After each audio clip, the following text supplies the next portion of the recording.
wanted to write a story that this campaign would be the death of Donald Trump's America First agenda. Ladies and gentlemen, it ain't the death of the America First agenda. Ohio GOP voters went to the polls, and among 5 sort of competitive candidates, they selected J.D. Vance to be their nominee for the Senate race. He will face Tim Ryan for an open Senate seat in Ohio.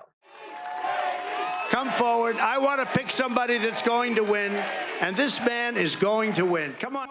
Donald Trump gave this coveted endorsement to J.D. Vance over 3 other Republicans who were seeking it in the race, who had deeper ties to him, longer ties to him. So that was an extraordinary coup for Vance.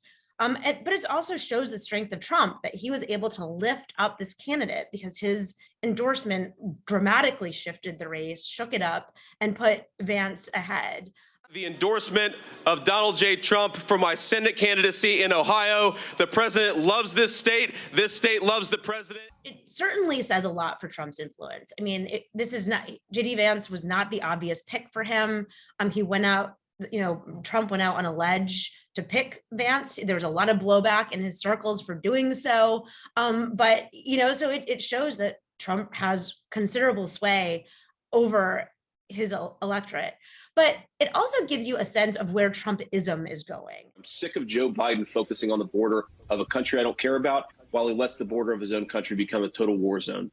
But it's also willing to say things like, questioning the United States' role in the war in Ukraine. And that is something that sets Vance apart from some of the other candidates and puts him a little bit closer in line to some of Trump's own skepticism about that war. And I'm not saying that necessarily was a critical reason for the endorsement, but it gives you more of a hint of where Trumpism may be going. I look forward to joining Sherrod Brown in the United States Senate. Thank you so much. In Ohio, it's really hard for Democrats. Trump won Ohio twice, so the idea that you're embracing Trump is a good thing if you're in a state like Ohio. Nina Turner, who is going for a House seat, lose.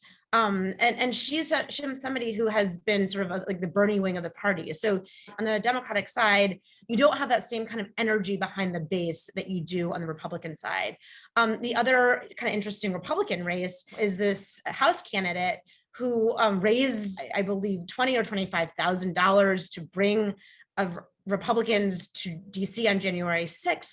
And he emerged as the Republican nominee to take on a House incumbent Democrat. So that race will become all about January 6th, you can imagine. But the idea that the Republican energy was behind a candidate who so embraced January 6th and J.D. Vance, winning in the Senate primary does give you a sense that, Republicans are not backing away from some of these questions about these unfounded questions that Trump has been raising and these conspiracy theories about January 6th, that the Republican voters continue, a year and 3 months after Trump has left office, and pushing them is a winning message right now for Republicans.